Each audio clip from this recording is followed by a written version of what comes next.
yet. It's a cold, rainy day here in New England. I live in Wood River Junction. You can see some folks are starting to join.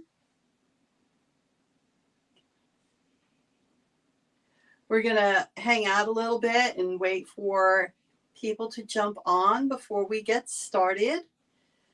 I'm excited to do this, and I'm here in my little tiny home studio, but it's plenty big enough. I feel so happy that I have my own place to work.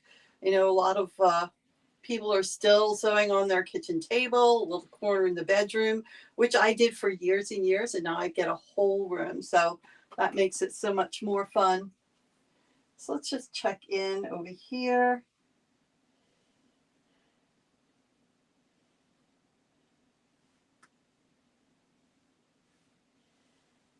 Let's see, we're just waiting for a few folks to join us.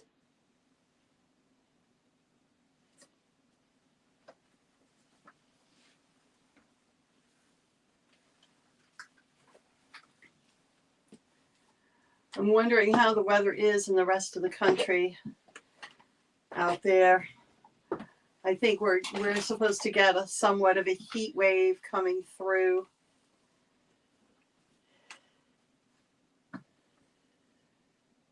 Everybody's getting ready for the holidays. Hi, Sheila. Mary, all my favorite people here to support me and help answer some questions along the way. We're going to be having a little bit of fun. It's working on a pretty quick project. Hi, Michelle.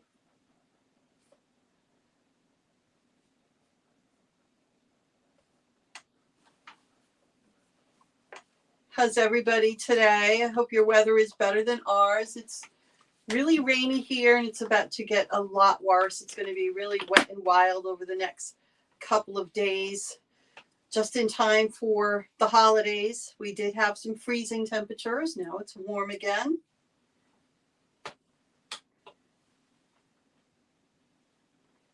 Hi, Cheryl. We're going to just wait a little bit for a few more people to jump on before we get started.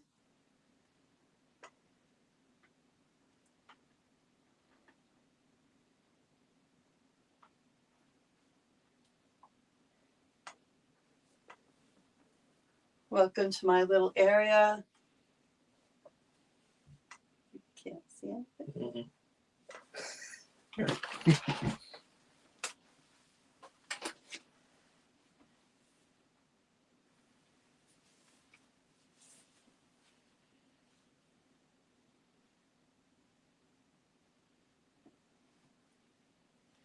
Have my helper here with the comments. So I'm trying to get this set up so that he can see the comments and let me know if we have questions.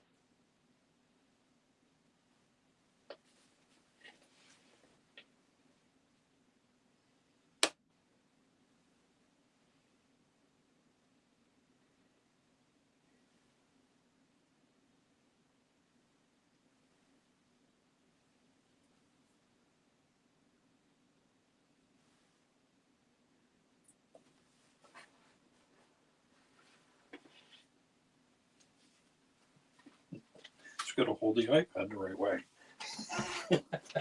Technology challenged Tubby over here. He doesn't jump on Facebook, so he's all set so that if you have questions, he'll be able to read them to me. We can get started. Just a couple more minutes. You can see more people jumping on.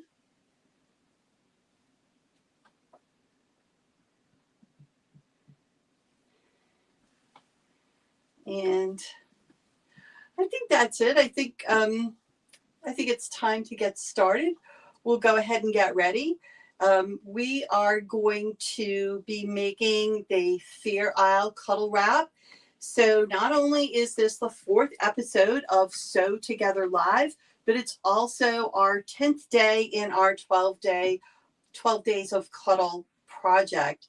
I'm Denise Davenport. I'm a Cuddle Ambassador here in New England. I live in Wood River Junction, and I have a company called Grandma's Comfy Closet. And my specialty, my passion really is kids' clothing, blankets, stuffies, my grandchildren, all kids really, because I've got a lot of adopted grandkids as well. They're my muses, my inspiration, just trying to make everybody's life a little softer, a little happier. So that's a little bit about me. I love being able to share what I know how to do so that others can have the same joy with sewing and creating that I do. So I want to get started. We are going to work today. So we have this gorgeous wrap that just fell off the hanger. But I'll go ahead and I'll put it on for you for a minute. So it's absolutely gorgeous. So we made this wrap with our Fair Isle Luxe Cuddle. Fair Isle is having a sort of a moment right now. It's really trending. And for me, I particularly loved the colors on this wrap. It's got the beautiful navy and silver. So it's not only appropriate for this time of year, but it's really going to carry you through even into early April. So it's holiday spirit, but yet well past holiday. It's really just a timeless print. It's a pretty quick project. There are not a lot of pieces, a couple of just little fiddly things. I've created a lot of step outs so that we can get through this. And hopefully we can do it in just about an hour. So let me just sort of take it off and get started. Before we go too far, I want to remind everybody to please go ahead and share. We are going to give away today. There will be 3 giveaway prizes. They will be 2-yard cuts of Luxe Cuddle. There'll be 2 for whoever shares from today's live, as well as 1 from whoever shared before we started the live. So Shannon promote this, and some people shared ahead of time, and there'll be a winner drawn from there as well. There will be a pattern coming soon. It is in progress. I've got to finish with my edits and send it into Shannon, and then they will edit it so that it is the same as all of our other patterns, and it will be available on the Shannon Fabrics website in the free patterns section. And while today we are going to make an adult wrap, the pattern ultimately will be available in 3 sizes. There will be adult, there'll be child for child age, 7 to 12 or so, and then a toddler size, which will fit pretty much from a toddler on up to 6 or 7. They are pretty comfortable. They're super relaxed.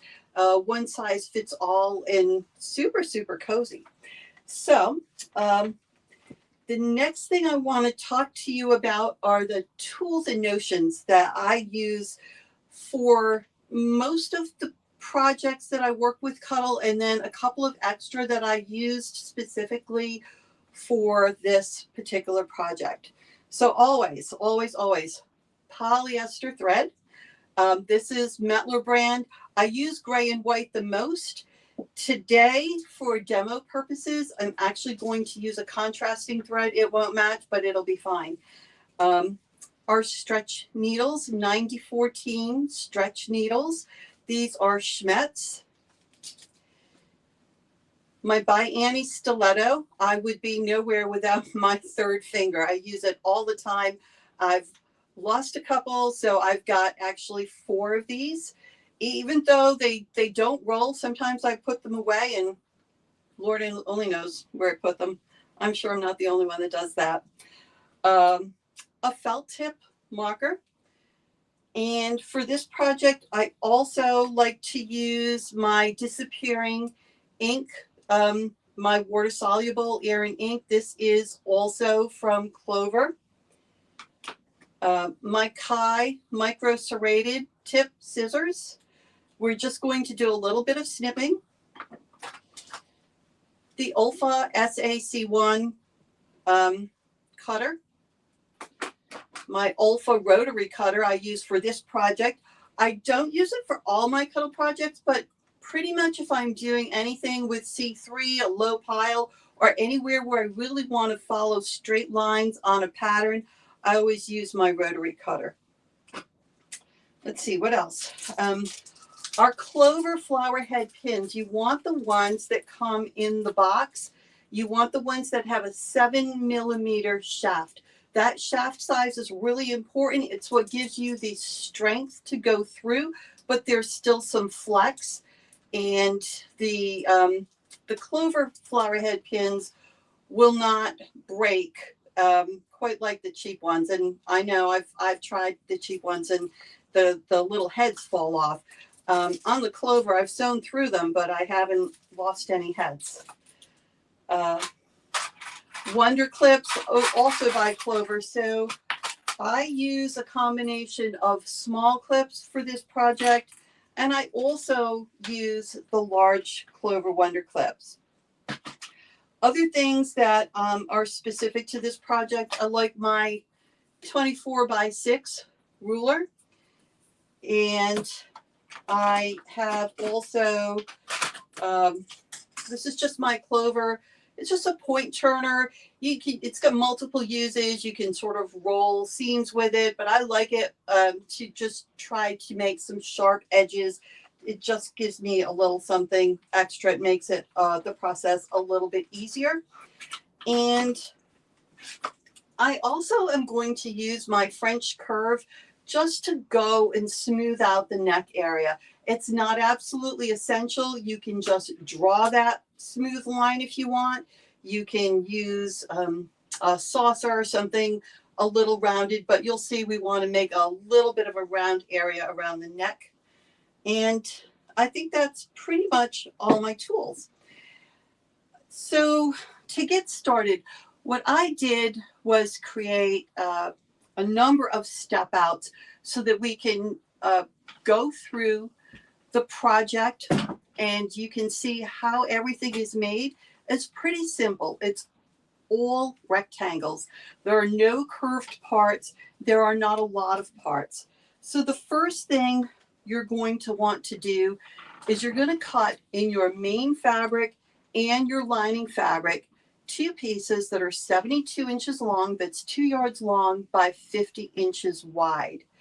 Now, when you are cutting off your width, and I'm not going to demo cutting these big pieces because we've got lots of YouTube videos and lots of videos in our on our Shannon Fabric site and in the blog to show you how to cut the fabric itself. But when you're cutting this, you want to cut your 50 inches from one side to the other so that you're left with a 10-inch strip, a 9 or 10-inch strip along one side, because you're going to use that for your pocket pieces.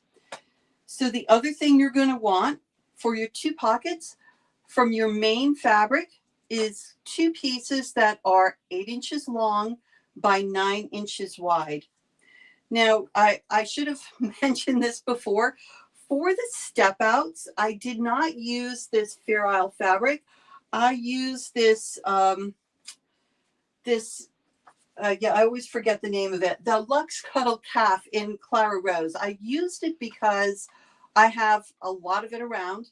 I bought a couple of bolts and I love using it for all sorts of projects. The other reason that I thought this was a great thing to use for the step outs, the properties are very similar to the Fair Isle. It's got a 10-inch millimeter nap. The weight is the same. The backing is the same. The stretch is the same. So it sews exactly like it.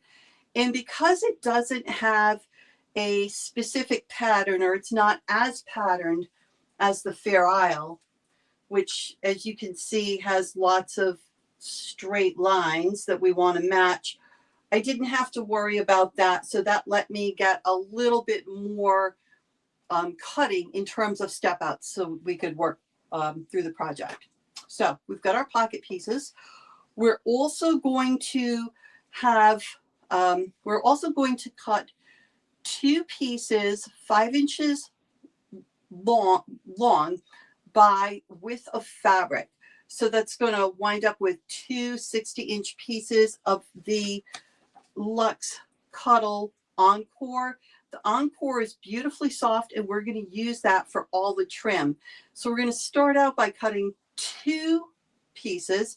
We're going to join them together, and we're going to wind up with the trim for our pockets, which are going to be 5 inches long by 9 inches wide. And we're going to wind up with the trim for our main cape, which is off the hanger again. But this long piece of trim, we're going to wind up with one piece that is 80 inches long. So I think I'll have my helper get me this back on the hanger again.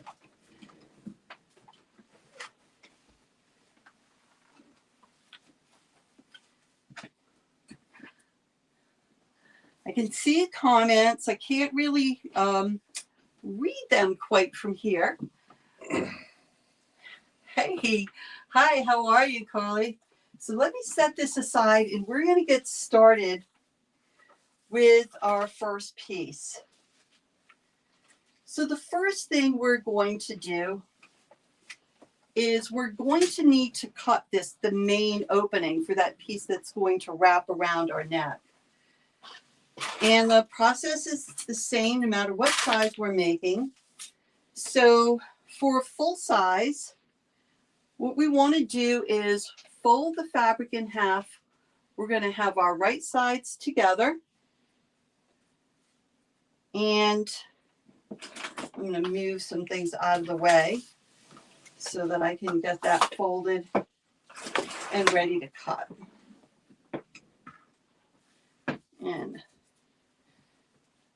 And also for the step outs, I made the cuddle wraps in smaller sizes. I did 2 step outs in toddler size and 2 in child size. And I did that only so that you can see what I'm doing, because I don't have 6 feet of space. It would be too big. The camera wouldn't be able to see it. So I wouldn't be able to demonstrate it for you. So we've got it folded in half, right sides together. And the first thing we want to do is check the neck, because we want to make sure that our opening goes from, your neck and down to the bottom and not the other way around. So I always check my fabric, and the best way is to pet it. And I can see that this is the bottom. So I start here. This is the top, and I'm petting down. So this is going to be the front bottom of my wrap. And again, although the pattern is not available on the website right now, this is a pretty simple project. So just rewatch the YouTube video or the Facebook video if you want to, and you'll be able to make your own right away.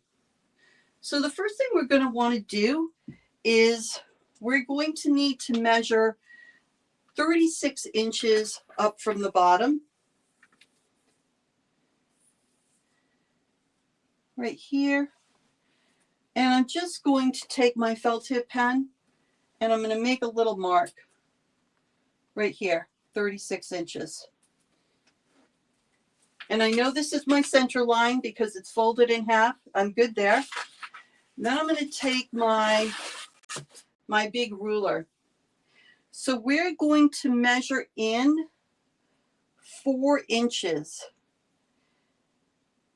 And we're going to go 4 inches from the outside edge and 1.5 inches down. I'm going to make another mark right there. And then from this corner, which again is even with the 36-inch line, we're going to come back 1.5 inches, make another mark there. And I'm going to just straighten.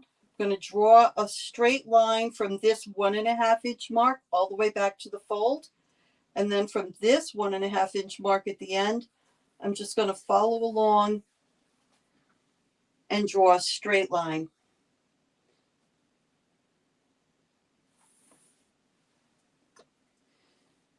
So as you can see, It's just 2 angles. We're 4 inches in from the fold here. We are 2.5 inches in from the fold up here. Can you see that? I want to make sure you can see those marks. And you have this little area here that's not connected. That's where I use my French curve. You can draw it freehand if you like. You can find something that's sort of rounded. It's just we want to just have something a little rounded as we go around the sides, the corners of the neck.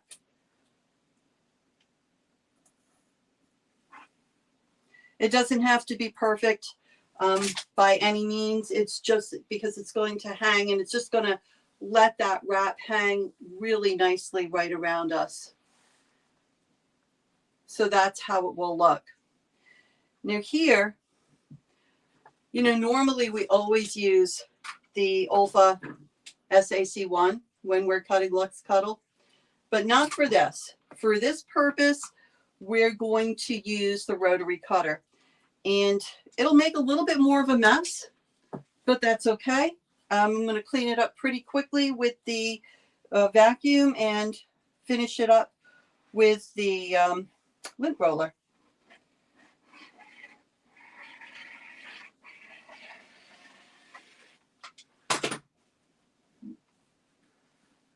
There we go. And I probably should have put a fresh blade in here, because I think I've made about 6 of these in the last week or so.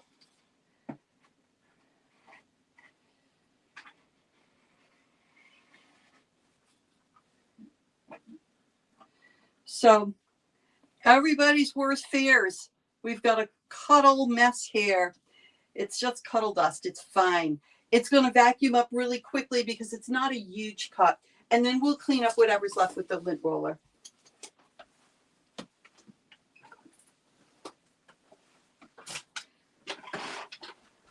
So I'm just going to go along, clean that up.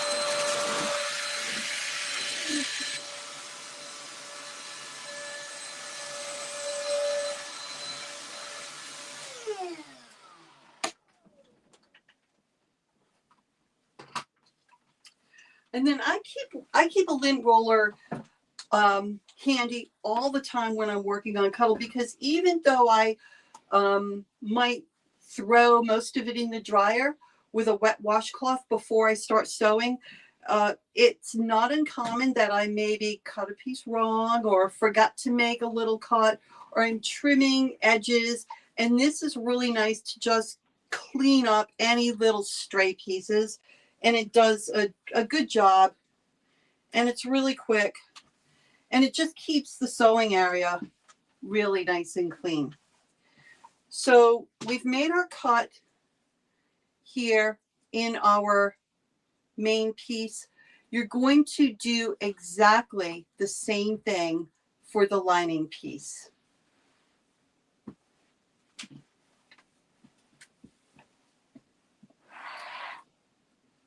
And so I'm going to show you how that winds up looking, and this will be on a small one.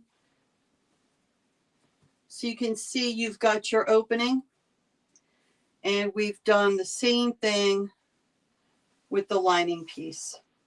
Exact same measurements. I like the C3 as a lining for this particular project because it keeps it from slipping. You could use satin, and I'm a lover of using Shannon Silky Satin as linings for almost everything, but I really like to use the C3 for the backing for something like this, because it just sort of cuddles you in and it just doesn't slip off. I hate having the blanket slip off if I'm all cuddled up.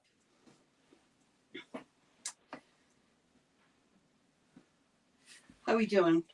Any questions? We good? No questions, just a number of comments. Azure loves your cuddle storage behind you. Azure, I neatened it up especially for today.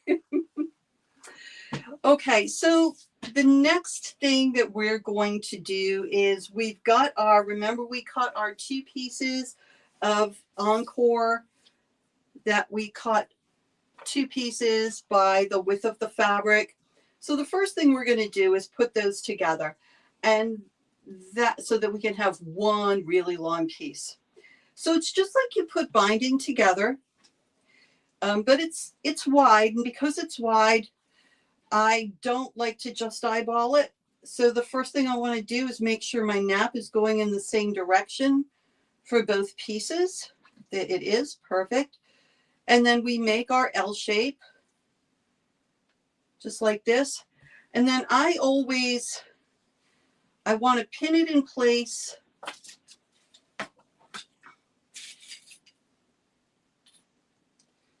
so that it stays put in that L shape.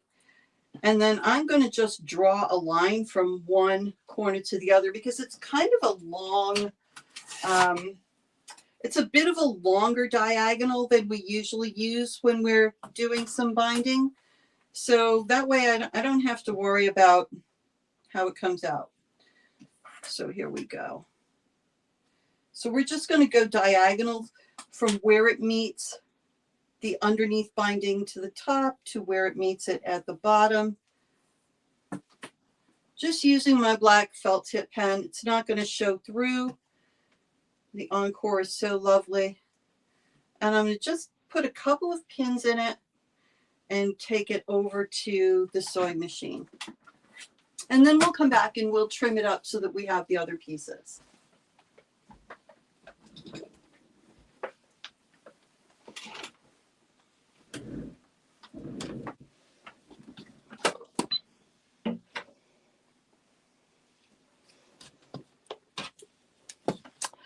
Okay, so as I was going through the supply list, I don't think that I mentioned a walking foot, but you definitely want to use a walking foot for this project because there are some layers where you're going to be sewing through 4 layers. So a walking foot will definitely make it easier. And I forgot my stiletto over at the table, so let me go grab that.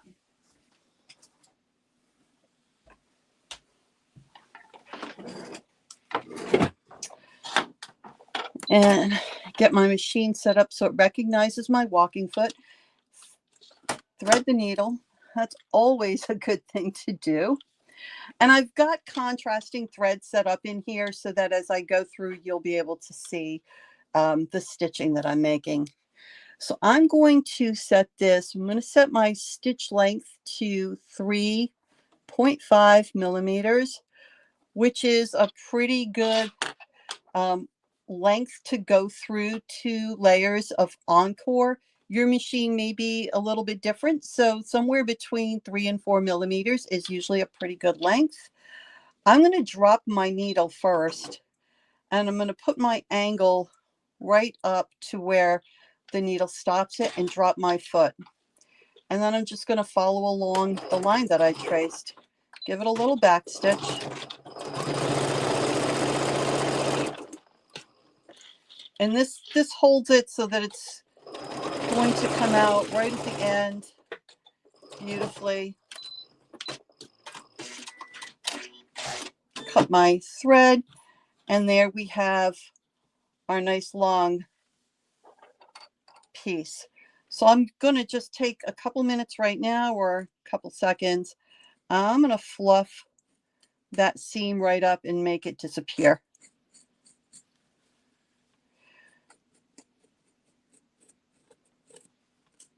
Super quick, easy peasy.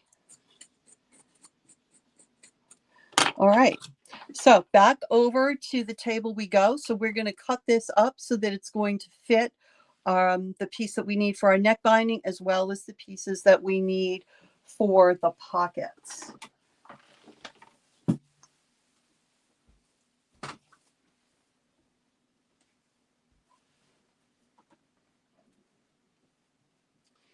So here's one of those times when having that lint roller handy comes into really good use. I'm going to just take my Kai micro serrated scissors. They work really nice to just snip the backing. Hopefully, let me move this out of the way. Hopefully you can see what I'm doing, but we're just going to snip through the backing part of the fabric, and that way will avoid most of the fibers, and it won't make much of a mess at all. And I'm just trimming off the corners of my long binding piece right here.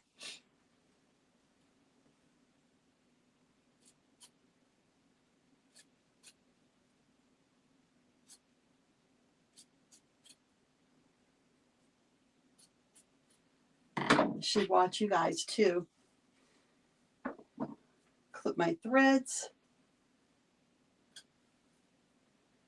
Okay. All right.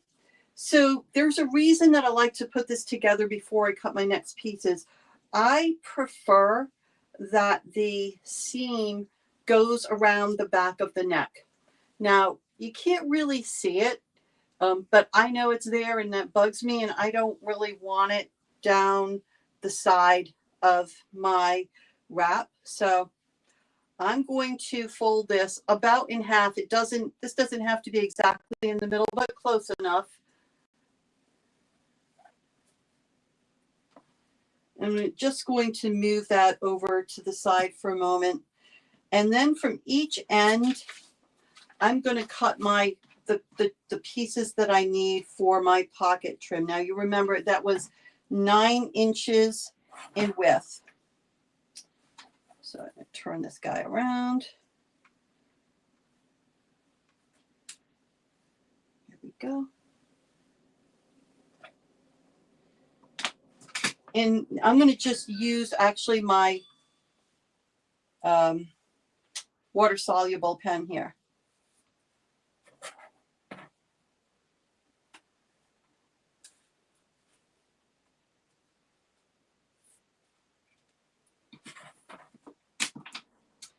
And I'm going to use the micro serrated scissors to just snip these 2 pieces off. And that way there's just not as much mess. And you can see there's hardly any fluff coming off. There's a little bit, but not much.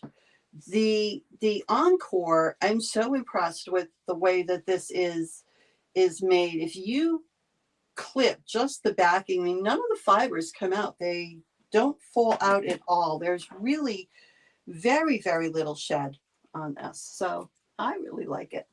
Not to mention it's so soft, and then it's also really easy to work with. Somewhat similar to seal, but I like it a lot better, me personally. Okay, so these are our pocket pieces. We're going to set those aside for a minute.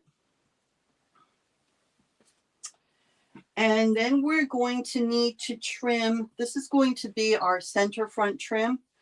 We want this to wind up being 80 inches long.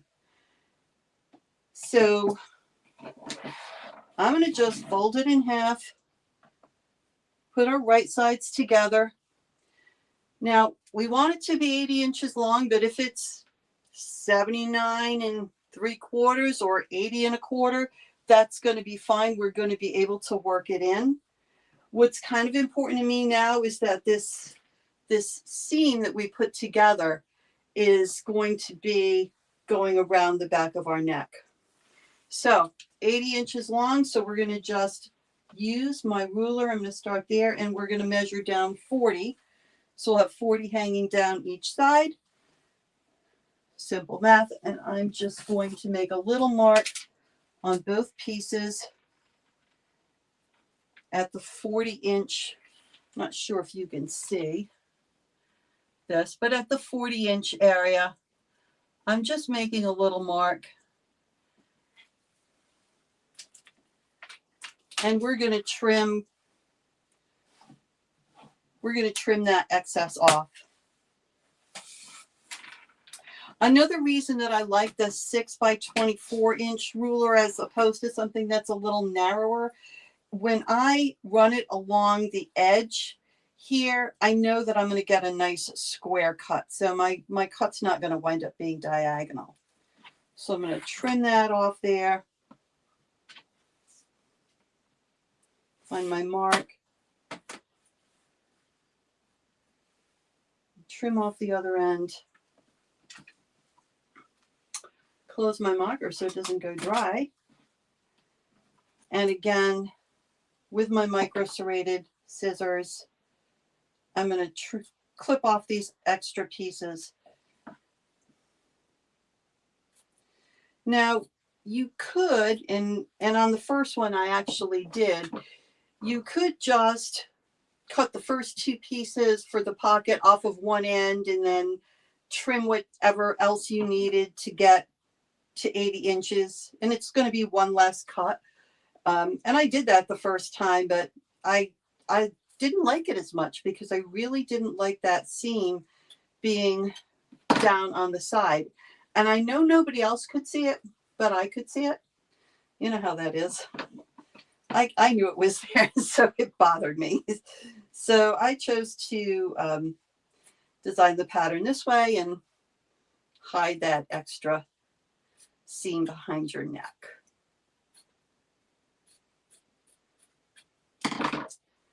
Okay, so one more time over to the sewing machine for this piece, just so that we have it ready for when it's time to use it. So we're going to just fold right sides together on each end. And here I'm going to just use my little clips. I'm just going to clip it right there at the corner, right there. And one more clip right here. This is not a long seam line. It will help keep it secure. We're just going to make, we're just going to close these ends up. And then I'm also going to put a pin in. So it's double pinning, but with clips, a combination of clips and pins. So we're going to do that at the short edge, both short edges of this 80-inch piece.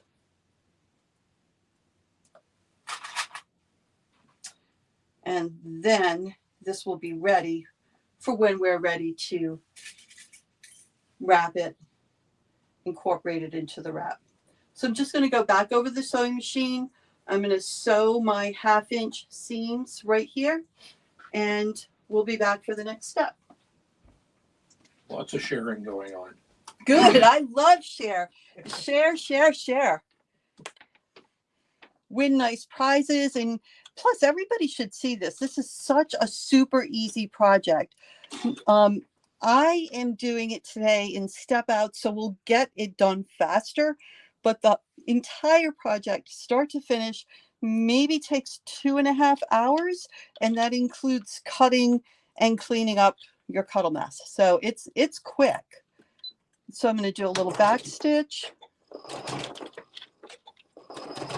Go forward, and this is a 1/2-inch seam, and I'm just using the edge of my walking foot along with the edge of the fabric as a guide.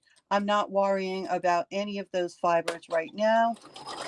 Just to the edge, back stitch, and done. And now on the other short edge, we're going to do the same thing.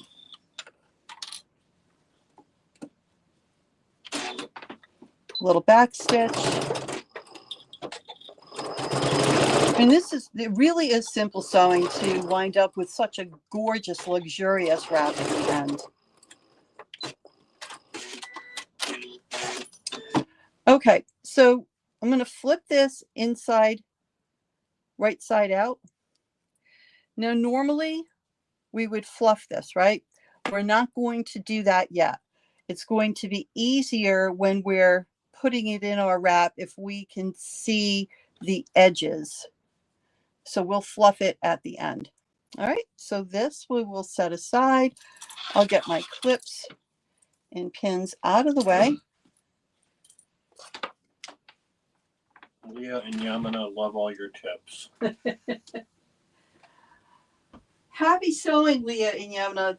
This is, it's so easy, and sometimes it truly is the little things that make a project a lot easier.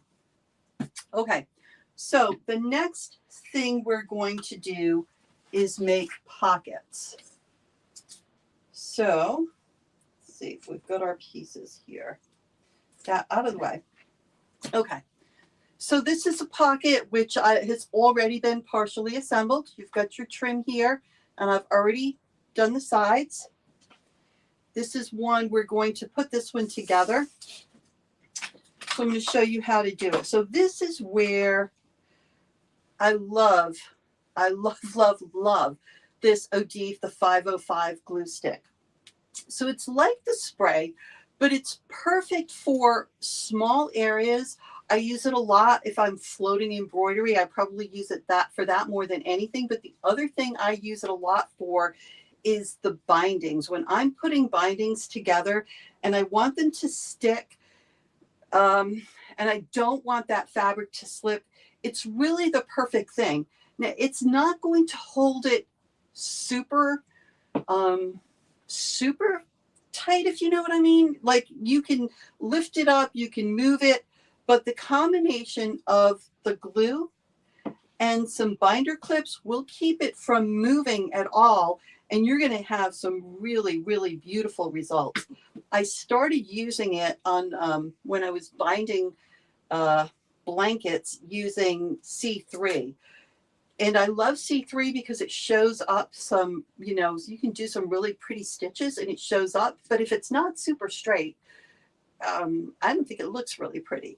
So a lot of times we use Luxe Cuddle as a binding because it's so much more forgiving. But I do like the look of C3, and I found this to be like my magic bullet for that. So all I'm going to do is just run this along one edge. I'm going to take the other edge, fold it, wrong sides together. It'd be easier if I did it so you could see. Wrong sides together. I'm going to cut it down, and I'm just going to secure that with a couple of clips. It helps to set the glue a little bit, just keeps it a little bit stickier. Okay, so now that's ready. The next thing we're going to do is on our pocket, on the back of the wrong side, from the top to the bottom, on both sides, we're going to draw a line 1.5 inches from the inside edge. And we're going to use that as our guide for our side hems.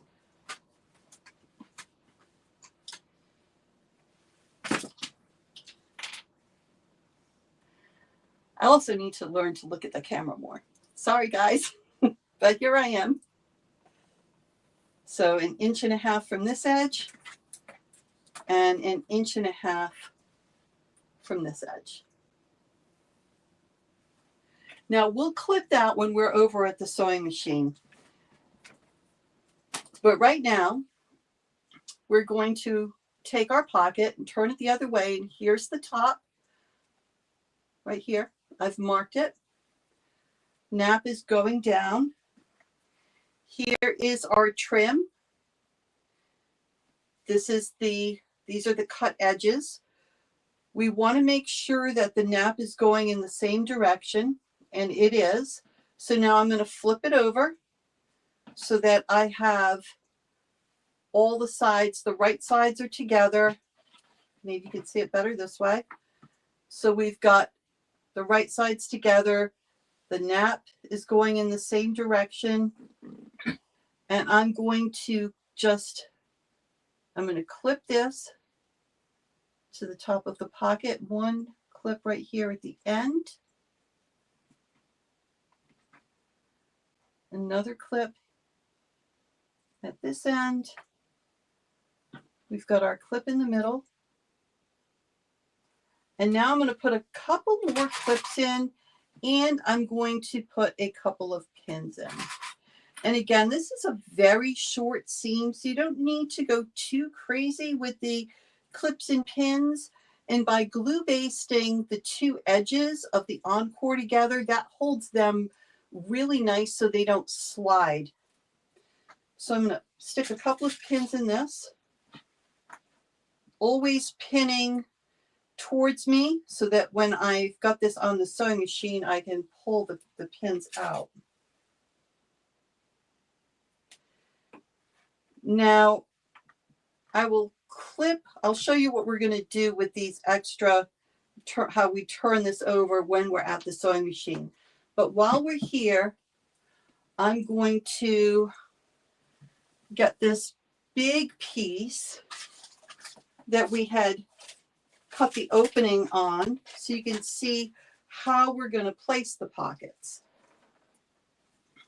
Trust me, this is the most measuring you're going to have to do with this project. And again, it is super, super easy. So what we're going to want to do is we're going to make a line. Need my square ruler. It's a little bit easier. I should have showed you this. I use this a lot as well.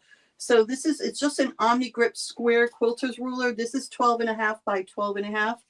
I'm going to want to make a line 7 inches from the bottom. That's here. And because this is where my pocket's going to ultimately go.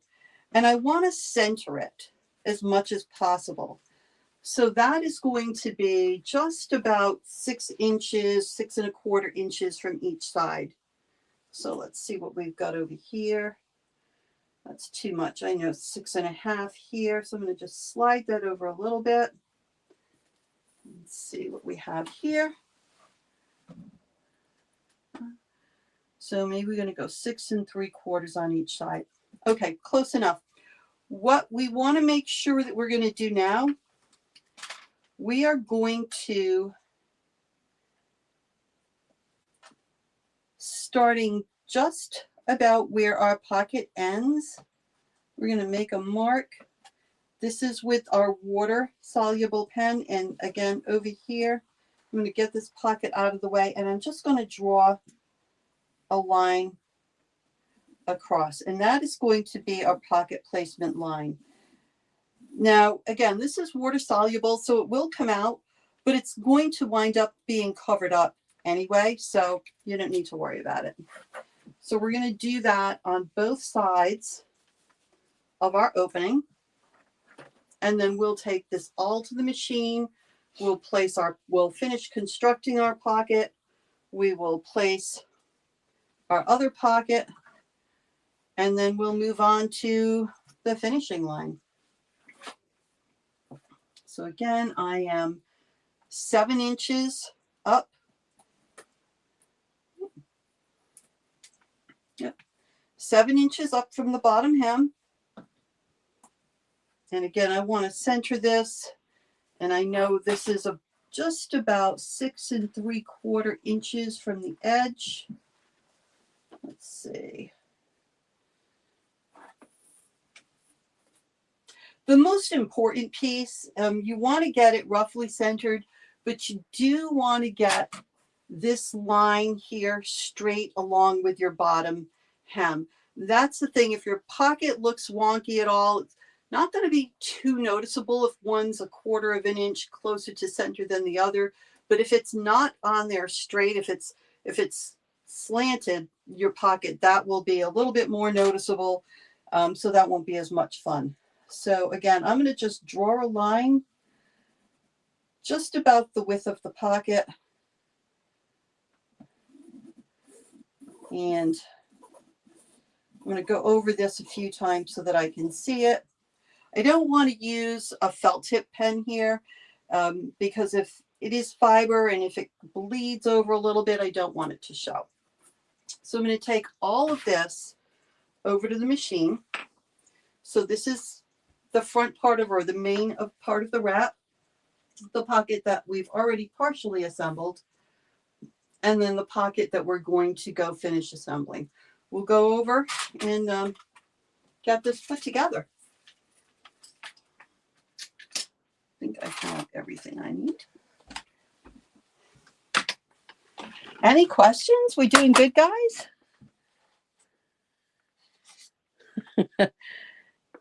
I'm a pinning maniac. I pin a lot too. I would rather pin more, and pinning actually takes maybe more time than sewing. It definitely takes more time than sewing. but you get such better results at the end. So again, we're going to start out with sewing our trim. Remember that we've already pinned and clipped to our main fabric for the pocket. We're going to use a 1/2 inch seam allowance. And for me, I'm just going to use the edge of my walking foot as a guide. And truly, if yours is 3/8 of an inch or 5/8 of an inch, that's fine.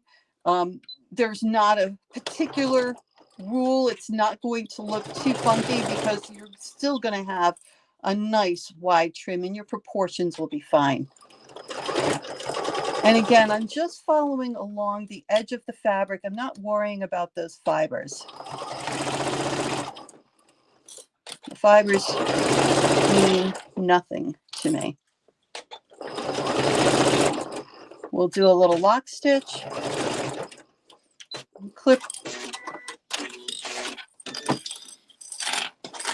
All right, I'm going to pull the pins out, and I'm going to take a minute now to fluff this here before we fold things over.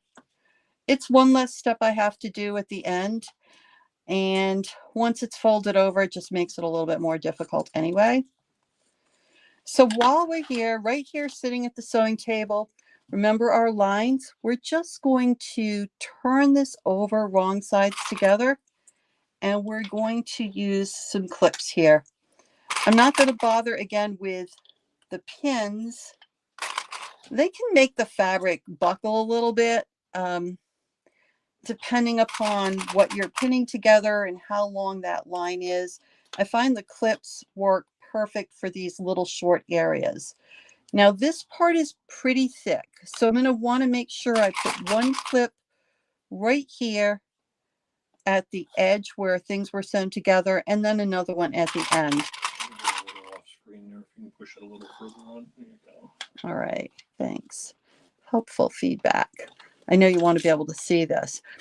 And you know, there is no line here, but there's so much. We have the fabric is already going over perfectly here, so you can really just eyeball the rest of it to keep it in line.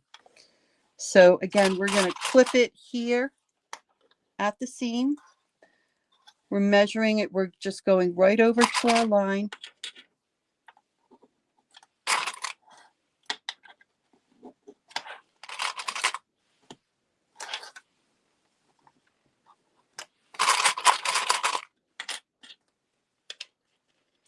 All right, so now our pocket is pinned and ready to sew. We want to make our stitch about 1/4 of an inch away from this edge. So remember, we've got a 3/4 of an inch piece here. So your dimension doesn't have to be perfect, but you do want your line to be straight. So I like to just, I'm going to use the left side of my walking foot as a guide for this side. I'm going to move my needle as far left as it will go. And that way the stitching line will be close to the edge. So I'm going to just do a little back stitch. And I'm going to use my stiletto to help me secure that fabric down so that I stay close to the edge of my walking foot. So I've got a pretty straight line here.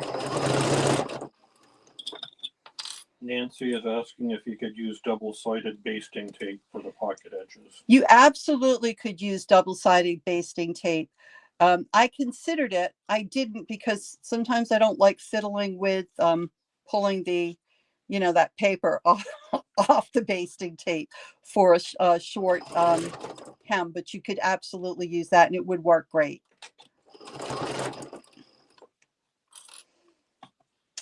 Now you can feel over here when you can't really see because there's so much fiber in the way, but you can feel where your edges are. And back stitch a little bit. And so you've got a pretty nice straight line there. And even though this is contrasting thread, when we're done, we're going to fluff it. You're not going to see it.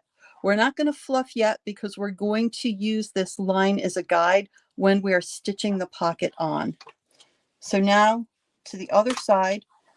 This time I'm going to use the right side of my foot as my guide, and I'm going to move my needle all the way over here. So I'm just trying to get pretty close to the edge without going too crazy. I want to make sure that I don't miss the edge. A little back stitch. Move these clips.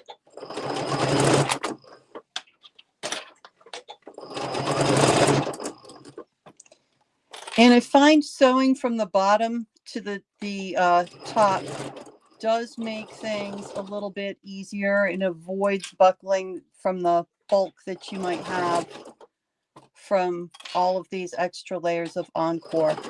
If your machine has trouble going through, because right now you've got you've got 4 layers of Encore here, you can just walk it. It's not, you don't have too many stitches to go.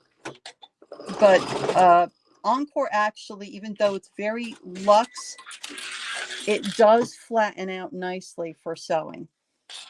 So here we go. We've got our second pocket made. So now it's time to place them.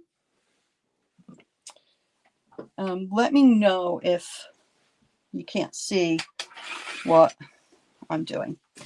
So remember our lines that we traced. They're a little bit hard to see, but it's right here. What we're going to do is take one pocket. We're going to put it right sides together with the bottom, the top of the pocket facing the bottom of the hem. And we're going to line it right up with that line that we put in place. Now here, I'm going to just put a few pins in. I need to go get more, but I'm not going to pin right here at the top, because if there's the nab is sort of working against itself. I found the first couple that I tried, when I pinned it right here, it shifted a little bit, and then when I turned my pocket up, it wasn't straight, and that was a worse look. It's better if it's, you know, 1/8 of an inch more towards the bottom or towards the top. It's better to have that dimension off than it is to have a crooked pocket. So you can pull your pins out if you need to straighten it up. But we're just going to use that line, and we're going to do, let me set this again to the center. And we're going to go along and just put this on with a 1/2 inch seam allowance. Forward, a little back stitch. And just checking to make sure, yep, I'm still lining up with my line. So I know I'm going to have a nice straight pocket. There's so many different ways to put on patch pockets, or at least a couple of different ways. But when I have the opportunity, this is really my favorite. It's easy, super easy. And also you just wind up with a really, really nice result. So let me snip this thread. And now you see, when we turn our pocket up, you can't even see that line that we made before because it's over here. So we're going to turn our pocket up, flatten out our material. And again, I'm going to pin the pocket so that it lays flat. I'm not worrying about pinning along my seam lines. What I want is a flat laying pocket. The seam lines will take care of themselves as we go. So I've got this part pinned. I haven't pinned the trim because there's so much bulk in here. I guess I can go ahead. I'll try. I feel like I did that before and it wasn't as pretty, but we'll try it again. Nothing to, I always like to try things and see what works. Okay, so now Remember I said we didn't want to fluff those other lines? That's because we're going to now follow along that same stitching line that we created.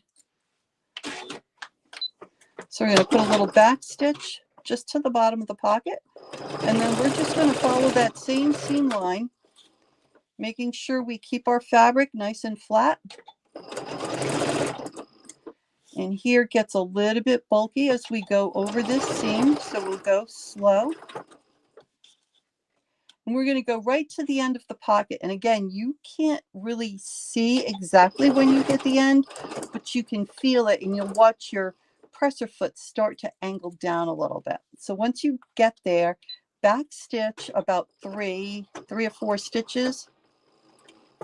Leave your needle down, lift your presser foot, pivot out, and then we're going to go out to this outer edge. That will keep your pocket nice and secure at this stress points. So a couple stitches out towards the end. Again, you can feel when it gets to the end. Back stitch and clip your threads. Now I have to manually lift this foot because there's so much bulk over at that pocket. All right. We're going to do the same thing on the other side. You're following along that stitch line.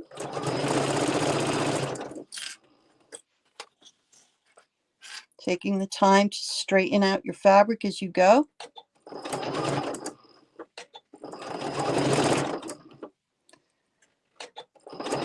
And use my stiletto to kind of hold things flat as we get under this get to this really bulky part. We'll go right up till we feel it go. See our presser foot start to angle down, so we know we're at the end. Back stitch a little bit. Lift your foot, pivot out, drop your pin, back stitch, clip your thread, and you are done. Now let's pull this off of here.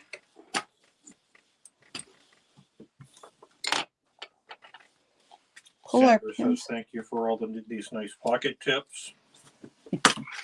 Oh, you're welcome. I always used to make my patch pockets by hemming the bottom and then stitching them on, and you know, they came out straight a lot of the time, but sometimes they didn't. And then it's almost like once it comes out crooked once, you can take it off and put it on and take it off and put it on, and you never can get it the way you want it.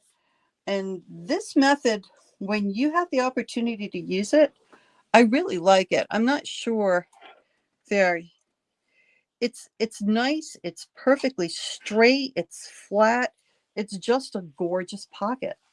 So we put that pocket on, and then we're going to do exactly the same thing on the other side. All right, find my other long side, my line, find my other pocket, and all of this mess of fabric.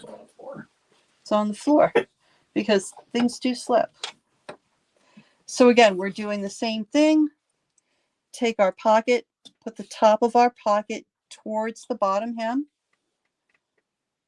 Line it up with that line that I'm not sure if you can see that. That was our line from before. We're going to line this up and just get some pins in here.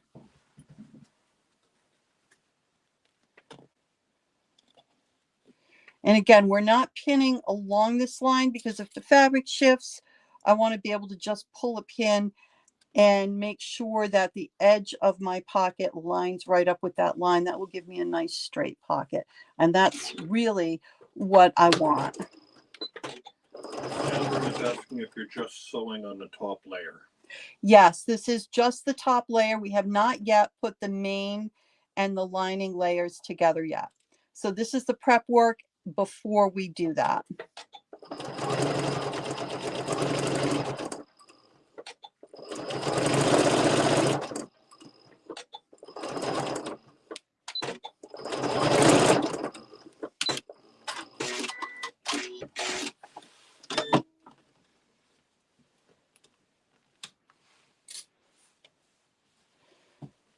We're an hour in. Oh, going a little farther, a little longer than I wanted.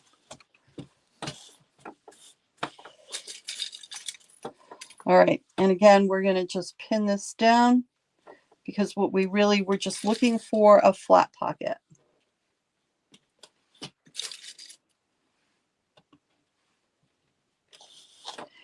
And again, we are starting from the bottom and going towards the top of the pocket. If you start at the top where you've got a lot of bulk, you're more likely to shift your fabric and then it won't be pretty. And I like it to look pretty. Pull that pin out.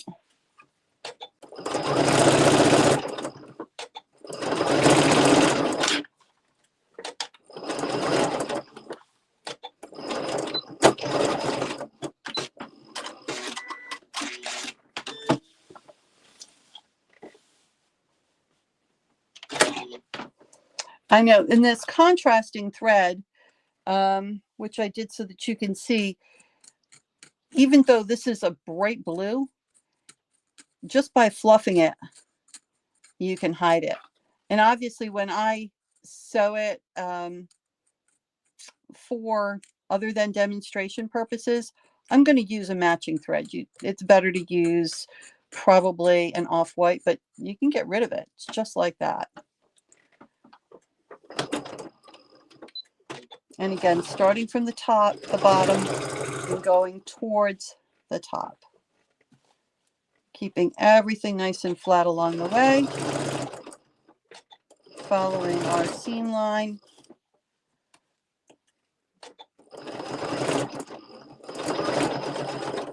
When we get to the end, do a little back stitch, lift, pivot, and go out to the corner. And that will keep your pocket nice and secure from stress points. And it won't rip. And it's a big pocket. You can fit everything in there. Maybe not your iPad, but you can fit your cell phone, snacks, right? Because you might want to have a snack. The remote control, if you need to hide that from your husband so that you can have a turn. You can fit your sewing supplies in there if you're a little chilly in the sewing room. And that is it. And so this is just the main, this is just the main fabric, the front part of the main fabric. And we've got our 2 pockets in place. So now we're going to go back over to the table and we will put the neck trim and the center front trim together. And we're going to use the toddler size sample for that. So you can see. Mary says it's a great football game wrap. You can fill your pockets up with whatever. You definitely can fit that in your pocket, Mary. 100%.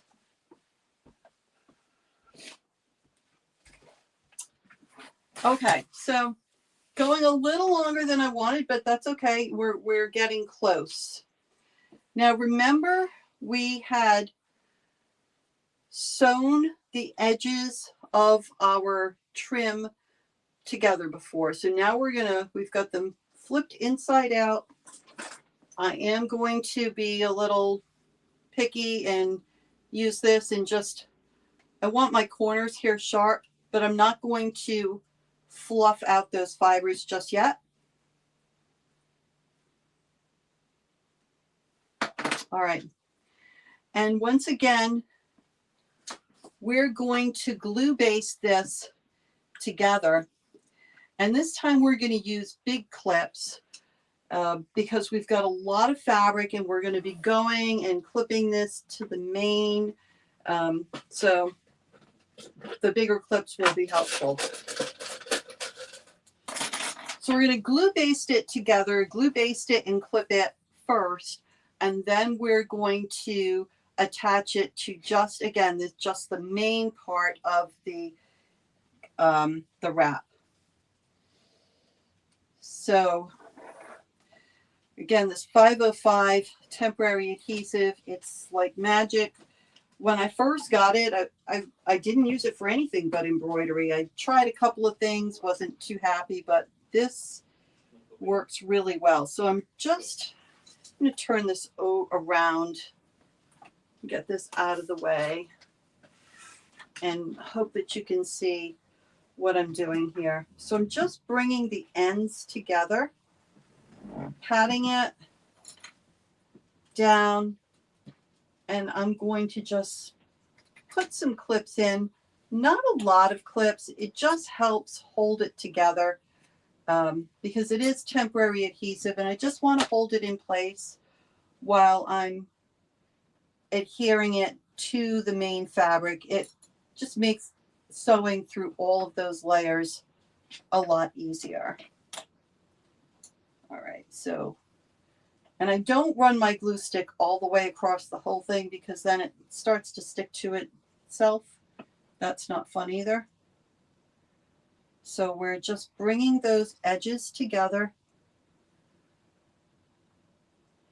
Doing this also helps because it's a lot easier to watch your edges when you're putting everything together. These fibers are long. That can fool you a little bit. So you want to make sure that we've got our edges together and not just fibers together when we're sewing it. So this helps a whole lot. Now this is not the 80-inch piece that we made before. This is for a toddler size, but I thought it was better to show you a smaller one so that you can see what I'm doing, and it doesn't take quite as long for the pinning process, because I'm not sure who said it, but the key to success is plenty of pins and clips, but it takes the longest. However, you also get the best result. And sometimes I won't lie, right? I try to cheat every now and then. I'm like, no, I don't want to. I can do it without taking that time, and I'm almost always unhappy, and then I have to start over, and then it takes even longer. So, okay. So here is, again, in the toddler version, this is our main with the pockets are attached. We've got our neck opening. I'm going to fold it in half, wrong sides together. What I really want to do is I want to find my center of the neck. So I'm going along, and this is my center. I'm going to just put a clip in here to mark it. And now here's our trim. I also want to find the center of that. So these are the two short ends that we stitched together. Here's my center. I'm going to move that clip over so it's right in the center. Now, right sides together. So whether you want, when this is made, you need to decide if you want your nap to be facing towards you, or if you want it to be facing away from you. That is 100% personal preference. There is no right way. I personally, I like it to be going towards the center. So if that's towards the center, I'm going to lay this down right sides together. Does that make sense? All right, so I'm going to go back and find my center and match the two centers together just like this. And I'm going to clip it.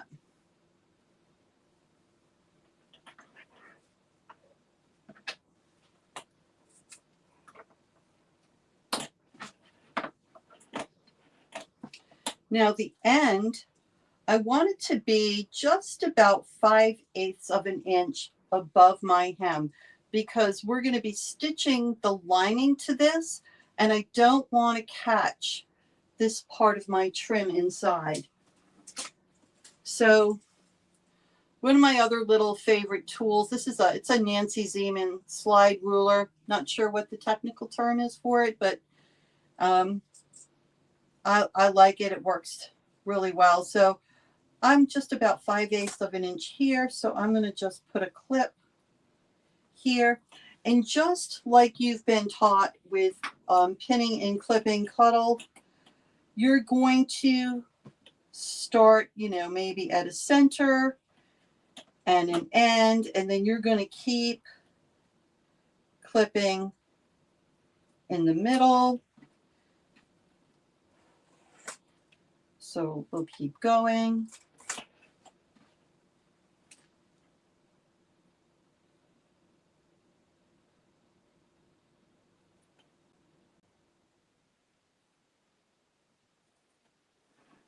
And I don't need a ton of clips here because we are going to pin this as well. So I'm going to do the same thing here. We're about 5/8 of an inch from the bottom.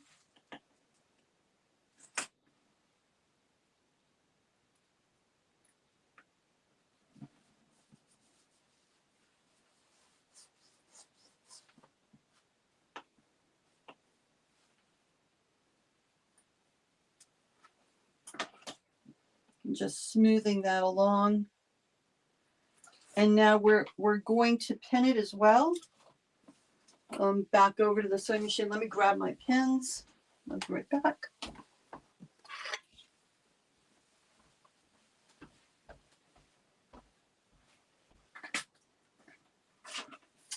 Okay, so again, this is the same double pin method that we've learned so many times, but when we've got so much bulk, and I want to make sure that I'm just lining up these edges together.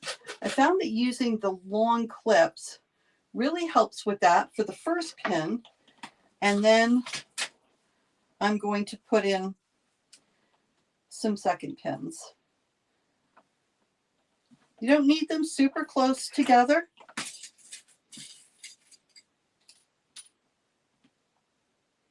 And what we're going to do after this, we are going to baste this to our main fabric before we put the lining on. So that's going to hold it nicely in place. We won't have to worry too much about any shifting.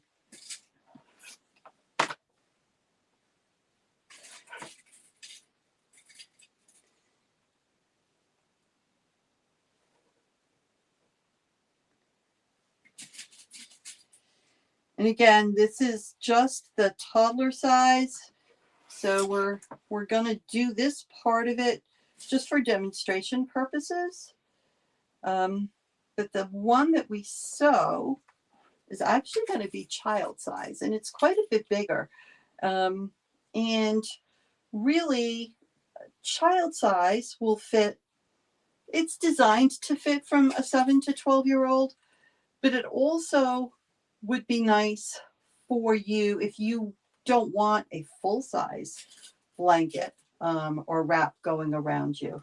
And that's the thing. I really like the versatility of this type of a wrap. So there's no right way or wrong way. All right, so now that this is all clipped and pinned on here, this is, again, just our main piece of fabric, which has already had the pockets put on. We're going to take it over to the sewing machine, and we're just going to run a basting stitch along this.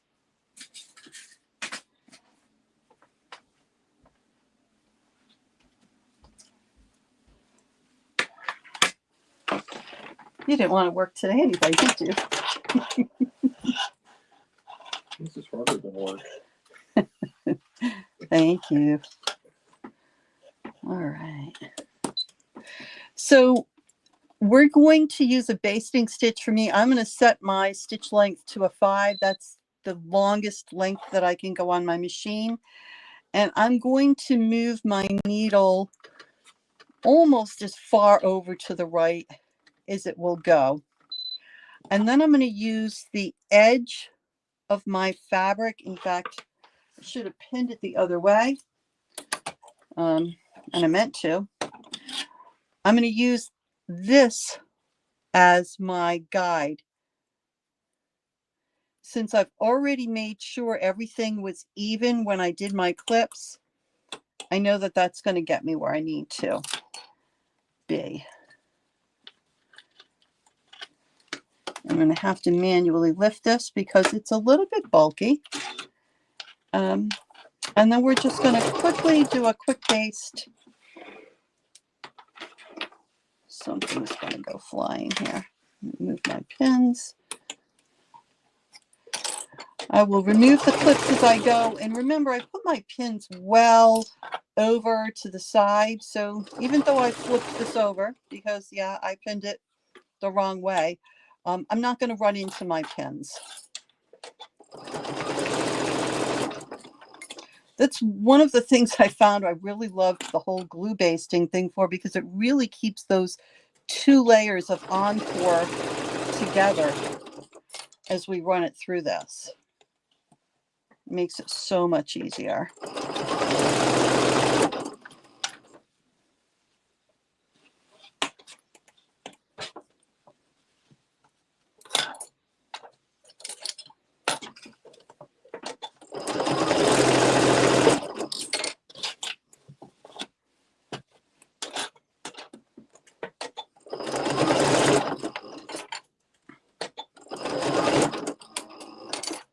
So I'm going around that neck area right now. So I'm going a little slower because we are going around a curve, even though it's kind of a narrow curve. And again, I'm not worrying about that fluff. I know those are just the encore fibers, and I know that the edge of my fabric is even with the edge of my main Luxe Cuddle fabric right here. And that's what I'm using as my guide as I sew.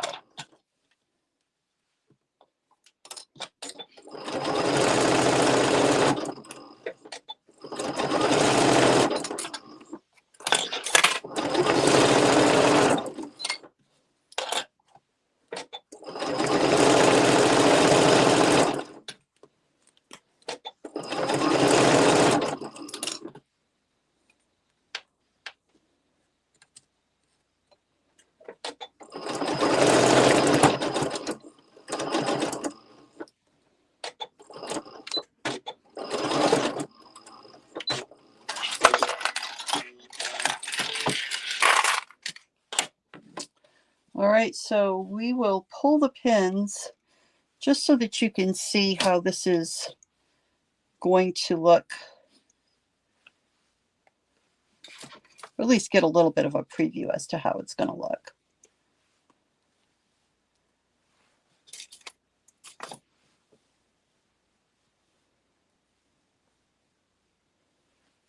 The pins really hide inside of this encore. Again, it's so luxe. So luxe.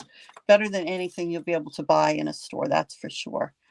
So this is what you're going to get. And you can see that it's the edge of your trim is a little bit above the lining, so that when we sew the lining pieces together, together with the main, it's not going to catch.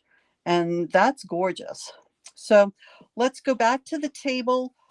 I will demonstrate how we're going to pin this to the lining, and then we've got another piece that's all set up, already pinned in clips, so that we can show you the final sewing process.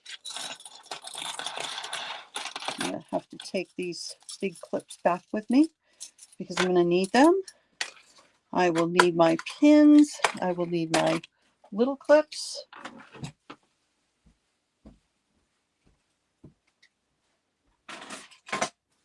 All right.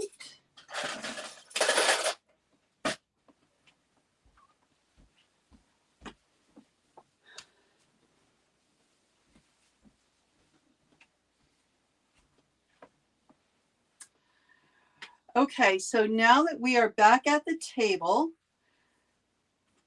the last step, well, not the last step, but close to the last step, We just need to adhere or pin and clip the lining fabric to the main.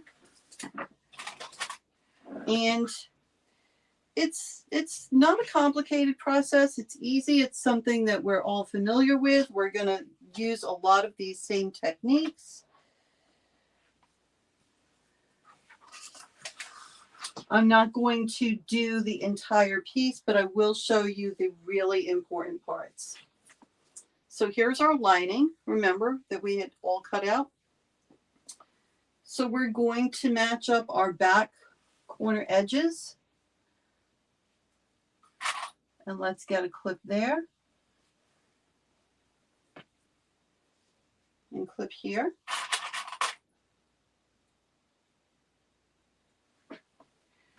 And we're going to go down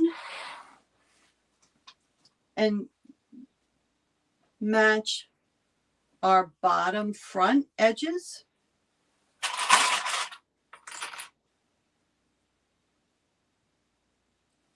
Put a clip in to keep in place.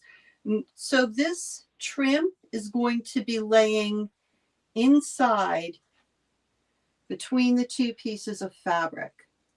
And remember, we have a little bit of extra room down here so that when we sew the lining to the main fabric,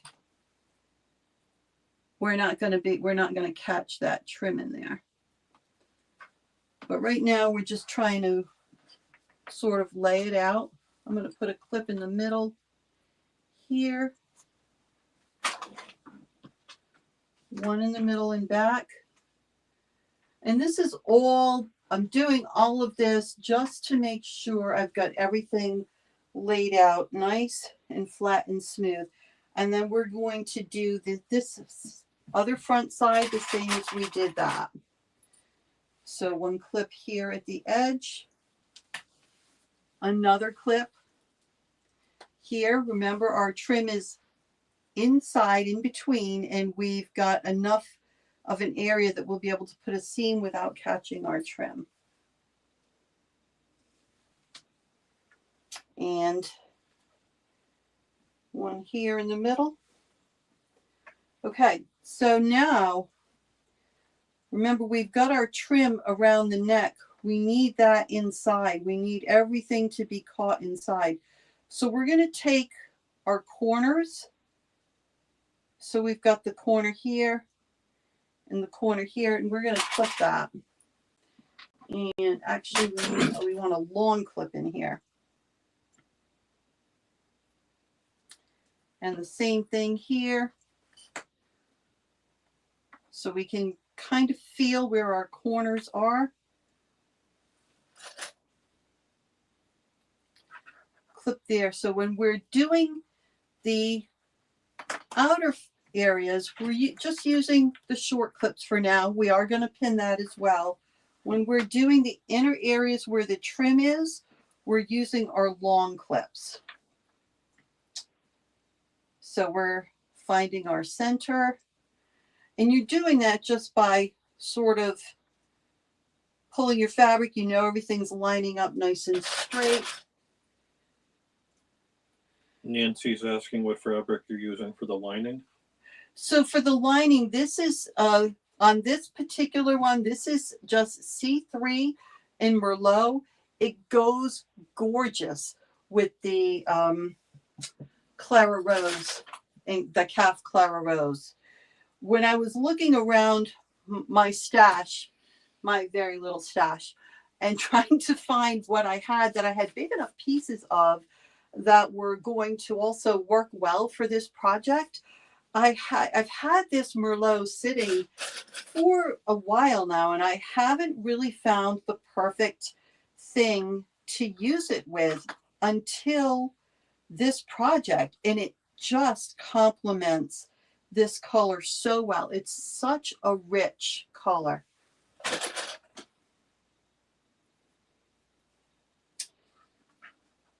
So you'll see what I'm doing is I'm just putting some clips in periodic places just so that I can be sure that everything is going to be nice and flat and line up nicely. Okay. All right, so we've sort of started. So now what we're going to do, I'm going to start at the back end. And I want to mark my turning hole. There's different ways that you can do this. You can measure, perfect 5 inches or 6 inches. But if you have a small hand, you might not need as much space to reach up inside and pull everything through. These are not that bulky. They look kind of bulky, but they're not. So a hand's width is good. So that's what I do. I just open up my hand, and based on that, I determine how wide my turning hole is going to be. And I'm going to place a pin going down towards the bottom on either side.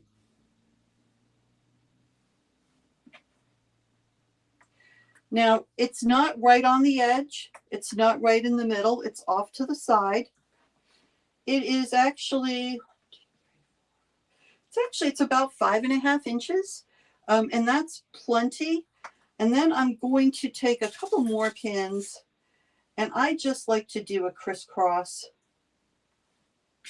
And that just keeps the fabric nice and secure. Now, for the rest of this, on the outer, we're going to use small clips and pins, and we are going to put this together the same way that you have always been taught to pin with Cuddle, except that for me, when I do C3 up against a Luxe Cuddle, I like to use a combination of clips and pins as opposed to just pins for my double pinning.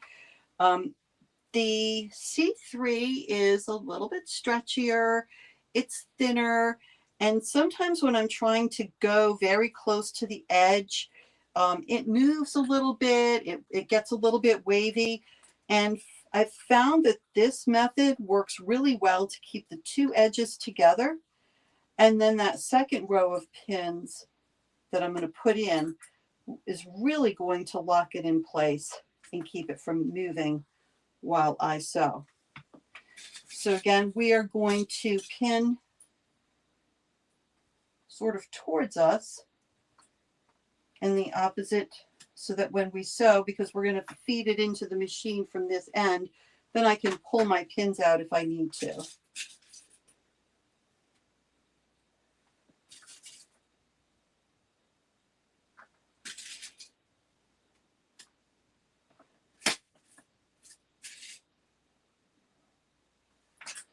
Okay, so you get the idea. And then we're going to do the same thing all the way on this side, and again all the way down this end.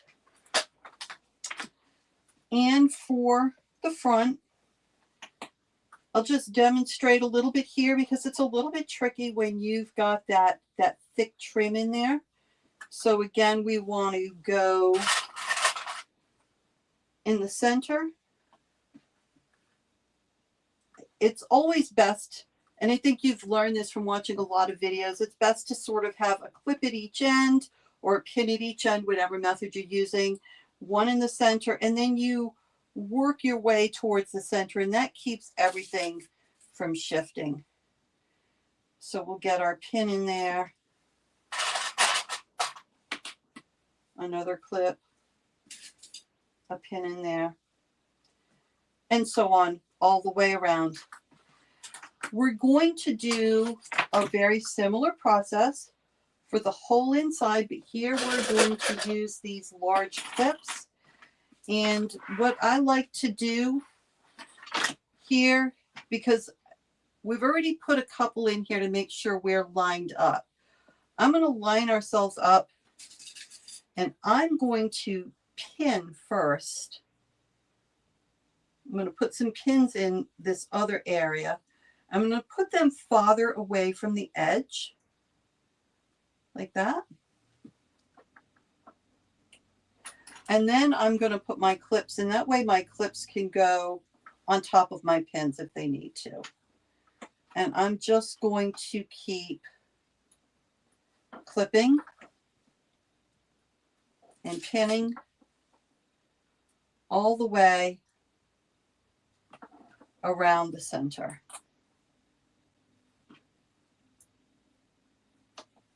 Right, so you get the idea? You're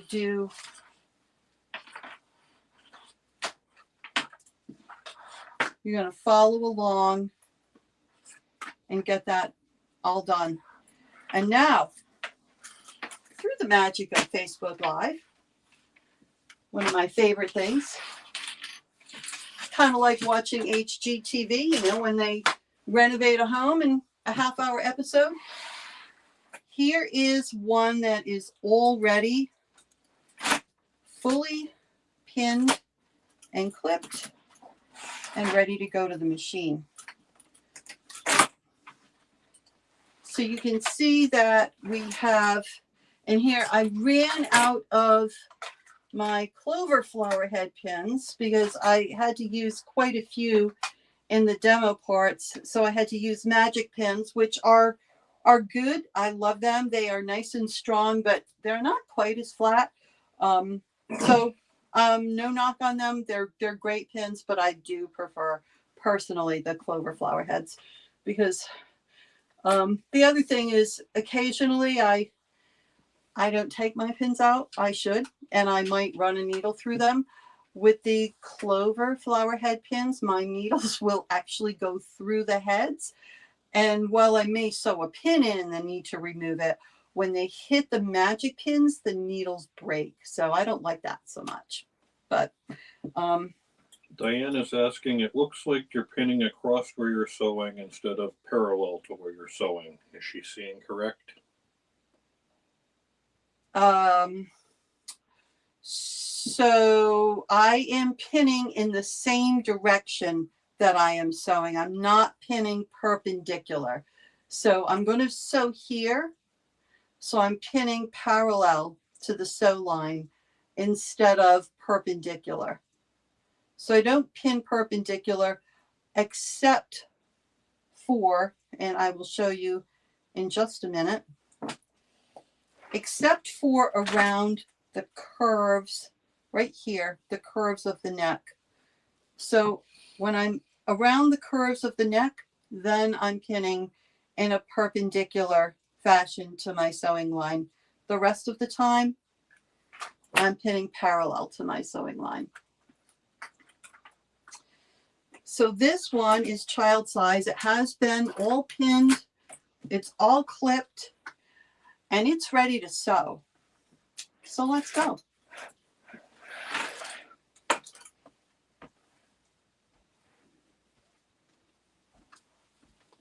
And again, I know I'm moving through this a little bit quickly, but the steps are easy. They're rectangular pieces, and you can hop back on the Facebook page, Jen and Fabric's Facebook page, or the YouTube page site, and rewatch the video if you have questions or forget a certain technique. So this is where I've marked my turning hole. So I've got my pins crossed in here. I've only got a clip on the outside, and I've got my pins in a perpendicular fashion. So that's how I know that's my turning hole area. So I'm going to set my thread length, my stitch length to 3.5 millimeters. I'm going to move my needle back over to the center. So that's going to give me, on my machine, that's going to give me a good 1/2 inch seam allowance as I follow along the edge of my fabric. So a nice little trick, and I think many of you know this, but if you're new and you haven't seen this before, we're going to just do an L stitch at the end here. So that will help us when we go to turn this after. So we're going to drop the needle, lift the foot, pivot and turn, and we're going to sew out towards the bottom. and back stitch to where we started. Leave our needle down and pivot, and we're going to start sewing our seam. Pulling the clips as we go. So you can see that gave us a nice little L shape there, and that's going to help everything lay very nice when we turn this over after.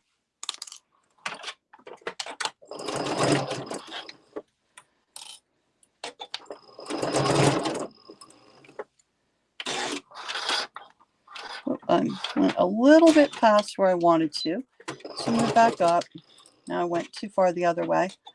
I just want to come down so I'm at my 1/2 inch mark.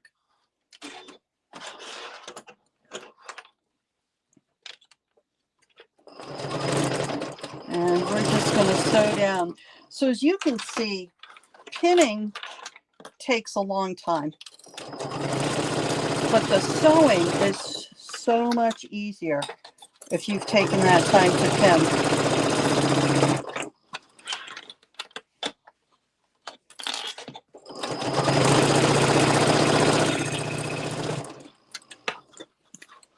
And I'm not getting any shifting in here.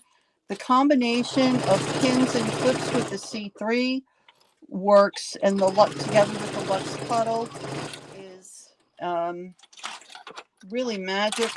It works wonderfully well. Keeps everything lined up. As you can see, we're still lined up really nicely in here.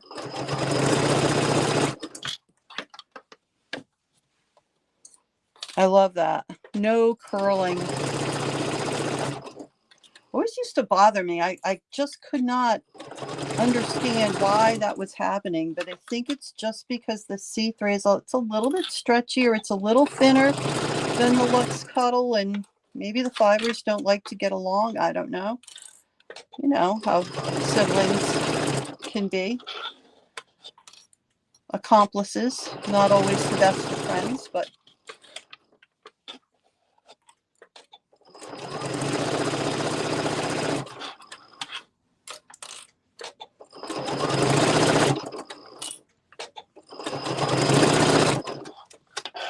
so Linda White is going to love me when she watches this, if she's not watching already, because I am not going to hand sew that turning hole shut. She hates hand sewing, and I don't mind it, but for this project, we can finish it off with no hand sewing, and that is kind of fun.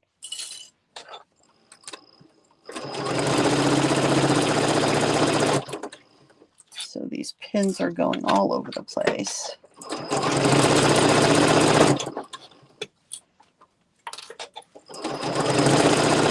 All right, so now you can see we're getting close to, you see the bulk in there, so we're getting close to where we have our trim. So we want to make sure that we're not catching our trim. So I'm going to just use my stiletto to make sure it stays out of the way of my needle as I go through this.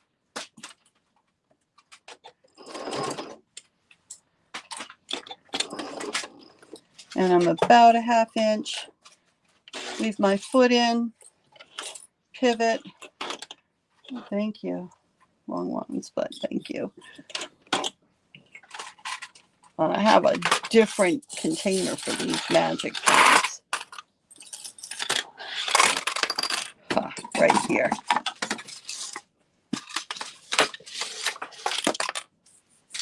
Okay, and now we're getting to the piece where we've got our trim inside. And this was our basting line. When we put it onto our main fabric, we've got a 1/2 inch seam allowance now, so that's easily going to get caught in there without any issues. And I'm going to use my stiletto just to help me flatten that material, help it go through a little bit better. But again, it's really not an issue with the walking foot. The encore is thick, and as luxe and luxurious as it is, it actually flattens out pretty nicely when you're, compresses, I guess is really the right word, really nicely when you're running it through the machine. So that makes it easy to work with. One of my favorite things about the Encore is it really is easy to work with. The backing is great. It's not too stiff and it's not too thin. So it's just a really nice overall fabric.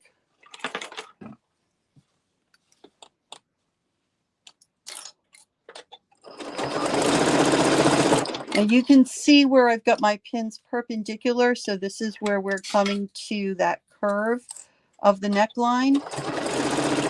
And it's not a big curve, but it's just enough to help this wrap lay really nicely.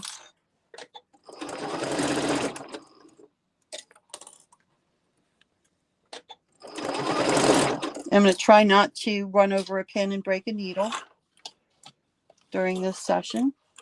And I'm going to keep, you want to make sure we are going to keep moving and smoothing our fabric underneath, especially as we go around these curves. Pin out, turn.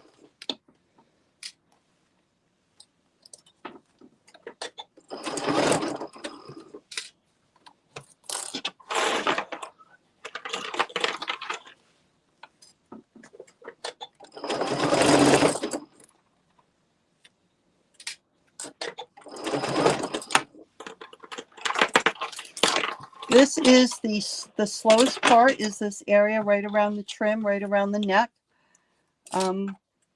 It's definitely worth, take your time with it. That's a little bit of a straight part of the neckline. And then we're going to come to the other curve.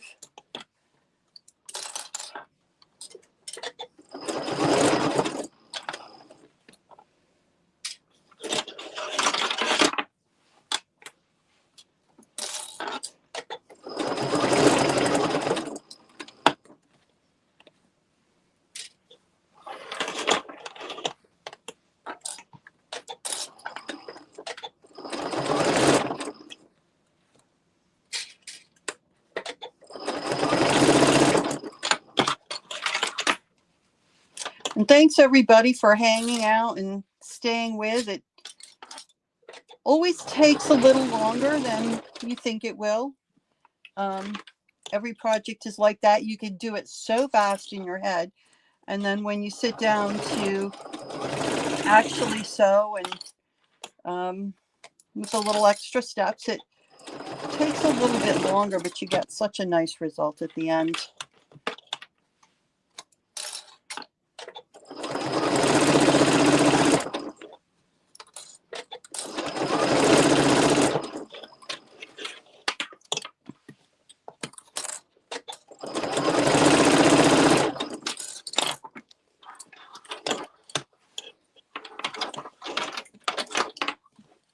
And I'm just taking the time to straighten out the fabric underneath to make sure we don't catch any fabric that we don't want to catch as we're sewing. The long wonder clips really help a lot with this little trim area.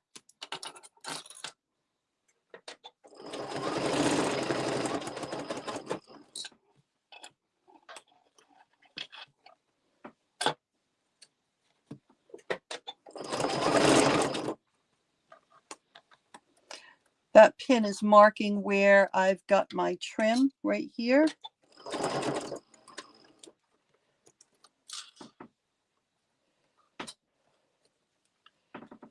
I'm going to come down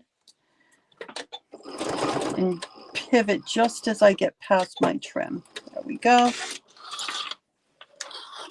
So now I know I've got my trim up inside here. I don't want to catch it.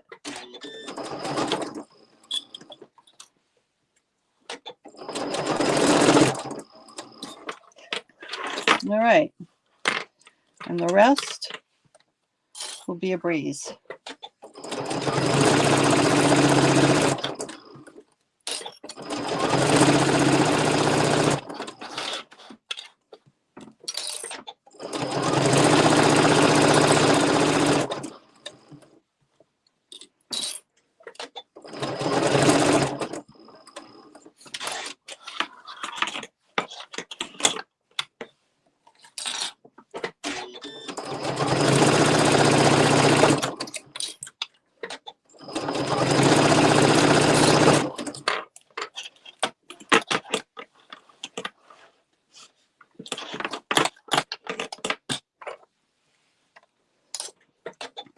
You can see there's a lot of clips in here, but it's so, and lots of pins too, but it's so worth it for the ease of sewing, except where my pin is stuck on my foot. There we go. As I was saying, for the ease of sewing because of all the pins, right? Try not to mix up my pins with my clips.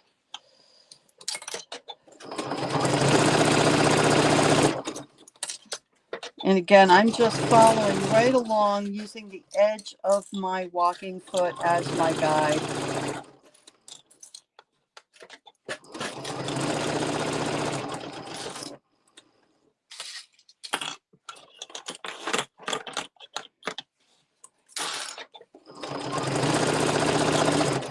That's fine.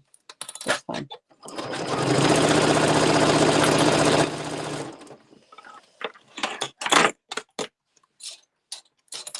We are almost done on this side, and then we're back to the bottom edge. And then we are very close to being finished.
Home stretch, guys.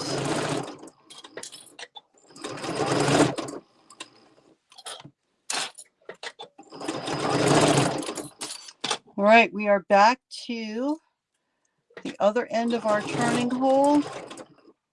One more stitch.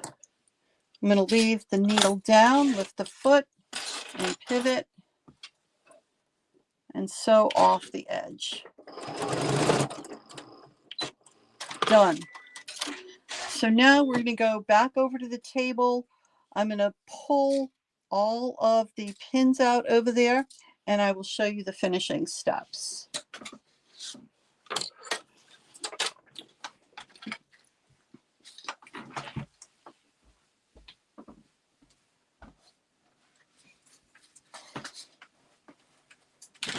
All right.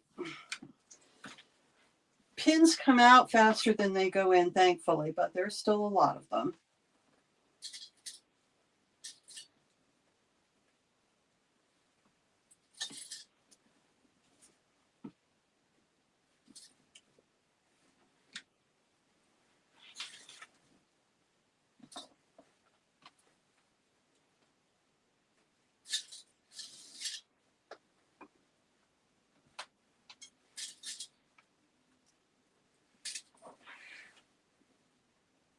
So everybody, really, you can, if you've written down the initial dimensions, which is 72 inches wide, long by 50 inches wide for the adult size, the pocket pieces are going to be 9 inches wide by 8 inches long.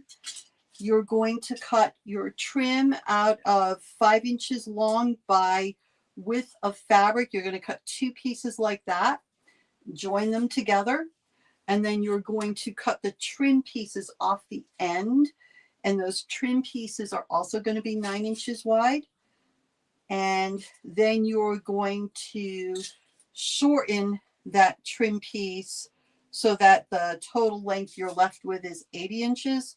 So that's really all you need for making this project in terms of your cutting instructions and your fabric.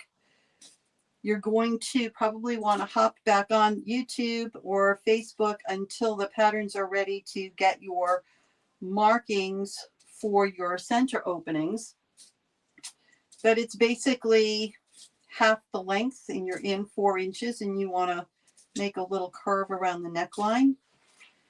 And you can make easily 2 or 3 of these a day. They are going to make the most beautiful, beautiful Christmas gifts or warm winter holiday wraps. Sitting by the fire, sipping hot chocolate,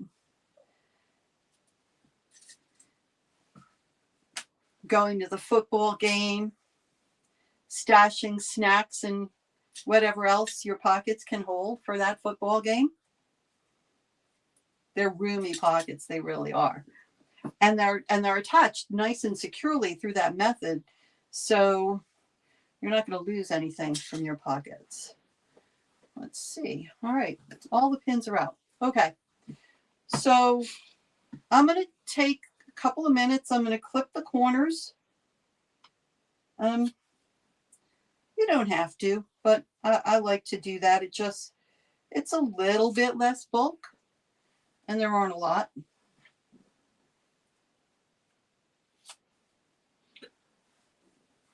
Diane is asking if you can give a quick amount of yardage required for this material. Yes.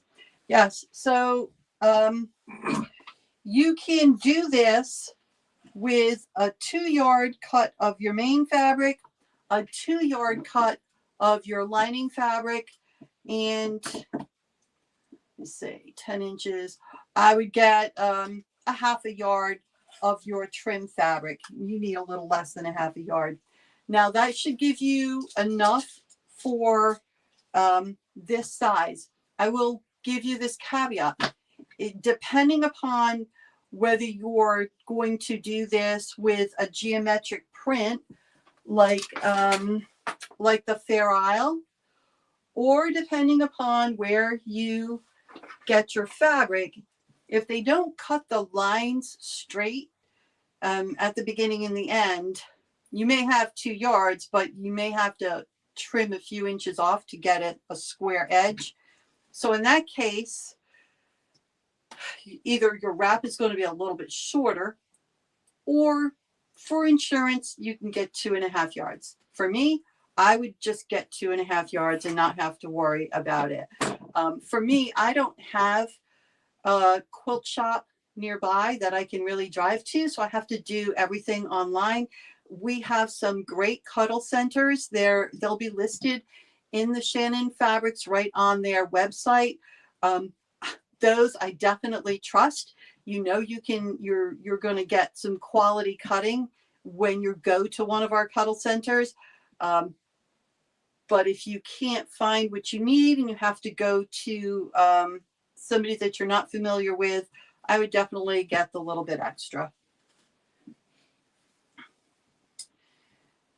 Now, finally, we are definitely going to clip around our neck edges. So you're going to clip to the stitching line, and you're going to give yourself some very generous clips. I'm going to clip all the way across my neck. I like it. It will turn and lay so much nicer. So if you have shared, you have a chance to win a 2-yard cut. Can you show your trimming a little better there? You're hiding it from the camera. Yes. Now I've got the scissors to me, but it's great. So again, I'm clipping. If you've done any garment sewing, you're familiar with this. You're clipping your curves, and I'm just going to, but not through, my stitch line. And if you make an error and you go through, it's not a big deal. You just run it right over to the machine and fix it up. Okay. So the next thing we're going to do is we're going to turn this right side in so my hand fits in here. So if you have not seen this before, a nice way to start with your corners is fold the fabric over. Here you go, on one side and over on the other, if you can see that. So we're just folding it at the seam line. And now when I go inside and I pull that through, I'm already starting with a pretty nice sharp corner, which I can then use my point turner to make it a little bit sharper. So I'm going to take the time to do that on all of my corners. Again, I fold it over, just kind of hold that, fold the top side over and push that through. And I'm not going to pull it out yet. I'm going to just do this for all the corners first. And that helps ensure that I have a little bit more sharpness instead of sort of a rounded, bulky area that you then have to pull. So we're going to fold it over once the side and fold it over at the top. And I've been asked this question before. It doesn't matter whether you fold it this way or this way. You just are doing those folds. So there's your corner at the stitch line, and then when you push it through, it's going to be pretty sharp before you go. And then I think this is going to be my last one.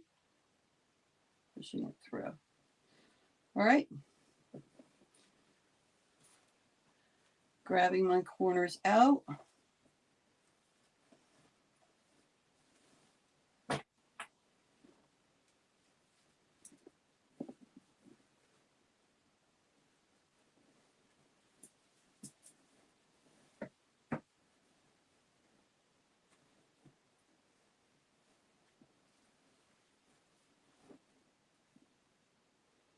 See how nicely those corners came out? And I haven't even shoved a point turner in there yet. One of the best tricks I ever learned.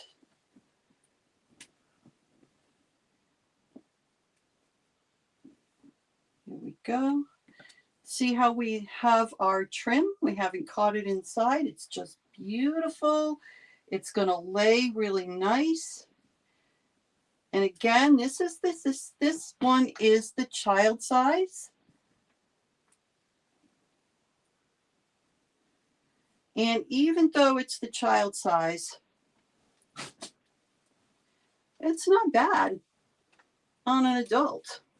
So if you want something not quite as long, pockets aren't even in a bad place.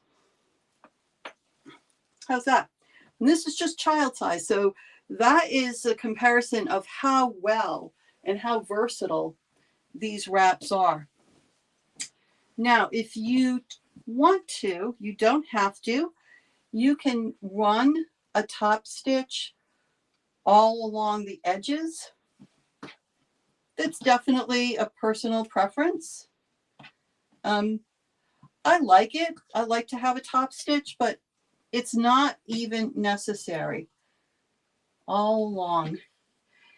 If you want to not have to hand sew this turning hole, I definitely would run a top stitch just along the back bottom, just along there. But other than that, there's no need. And for this, on the inside, on the lining piece, we used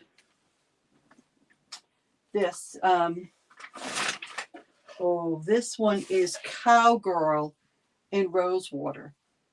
So what I love about this is it's versatile. It can be worn either way, even though this was designed to be the lining side. So I don't know what little girl or big cow loving girl wouldn't love one of these as well. So that is it, our Fair Isle cuddle wrap. So I think it's time for drawing some winners. And who are today's winners? You can't see. I can. All right, I'm going to have to come over and get closer so that I can see the winners. Oh, Allie Cantrell, Leah Hughes, and Mabel Moore. Congratulations. So email your information to Shannon Fabrics with your shipping information and your phone number, and make sure you put live winner in the subject line, and they will mail you out your 2-yard cut of Luxe Cuddle fabric. Congratulations.